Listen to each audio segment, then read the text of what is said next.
నమస్తే అన్న, అందరికీ నమస్కారం. కువైట్ మరియు గల్ఫ్ దేశాలు ఈరోజు ఏం జరగనుందని చెప్పేసి ఆసక్తిగా ఉన్నాయన్నమాట.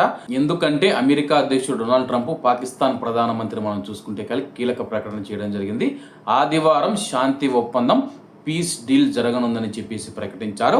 ఈ నేపథ్యంలో పశ్చిమాసియాలో శాంతి పవనాలు వీయనున్నాయా? అమెరికా ఇరాన్ మధ్య యుద్ధం ముగియనుందా? హార్ముజ్ జలసంధి తిరిగి తెరుచుకోనుందా? శనివారం జరిగిన పరిణామాలు ఆ దిశగానే సాగాయి. యుద్ధం ముగిసిందంటూ అమెరికా అధ్యక్షుడు డొనాల్డ్ ట్రంప్ కీలక ప్రకటన చేశారు. ఇరాన్తో ఆదివారం ఒప్పందం కుదుర్చుకోనున్నామని ప్రకటించారు. సంతకాలు జరుగుతాయని వెల్లడించారు. ఇరాన్ అణు కార్యక్రమాన్ని కూడా నాశనం చేస్తామని తెలిపారు. అంతకుముందు పాకిస్తాన్ ప్రధాని షహబాజ్ షరీఫ్ కూడా 24 గంటల్లో శాంతి ఒప్పందం కుదరనుందని ప్రకటించారు. ఇరాన్ మాత్రం ఆచితూచి స్పందిస్తూ ఉంది. చర్చలు జరుగుతూ ఉన్నాయి.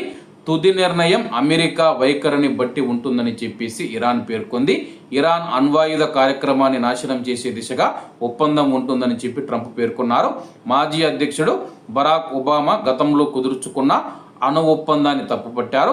గతంలో ఒబామా ఇరాన్తో కుదుర్చుకున్న ఒప్పందం ఆ దేశం సులభంగా అణ్వాయుధాలు తయారు చేసుకునేలా ఉంది. మా ఒప్పందం మాత్రం ఇందుకు పూర్తి విరుద్ధం. ఆ దేశ అణు కార్యక్రమానికి అడ్డుగోడగా నిలవనుందని చెప్పి తెలిపారు. ఇరాన్ అణ్వాయుధ కార్యక్రమాన్ని ఇప్పటికే పూర్తిగా నిర్వీర్యం చేశామని, వారి వద్ద ఉన్న శుద్ధి చేసిన యురేనియాన్ని తర్వాతి దశల్లో నాశనం చేస్తామని చెప్పి ట్రంప్ ప్రకటించారు. సరైన సమయంలో అంతా ప్రశాంతంగా ఉన్నప్పుడు మేము ఇరాన్లోకి ప్రవేశించి గ్రానైట్ పర్వతాల కింద ఉన్న శుద్ధి చేసిన యురేనియాన్ని తీసుకొస్తామని చెప్పారు. ఇరాన్ అణు కేంద్రాలను B-2 బాంబర్లు నాశనం చేశాయని తెలిపాడు. దానివల్లే యురేనియం ఆ కుప్పకూలిన కొండల కింద చిక్కుకుపోయిందని తెలిపారనమాట. అలాగే దీనికి సంబంధించి ఇరాన్ అయితే ఆచిచూచి స్పందిస్తూ ఉంది. ఆదివారం సంతకం చేస్తామో లేదో తెలియదు, కాకపోతే రాబోయే రోజుల్లో సంతకం చేస్తామేమో అని చెప్పేసి 2 మాటలుగా మాట్లాడుతూ ఉందన్నమాట. ఏకపక్షంగా ఒకే మాట మీద లేదనమాట.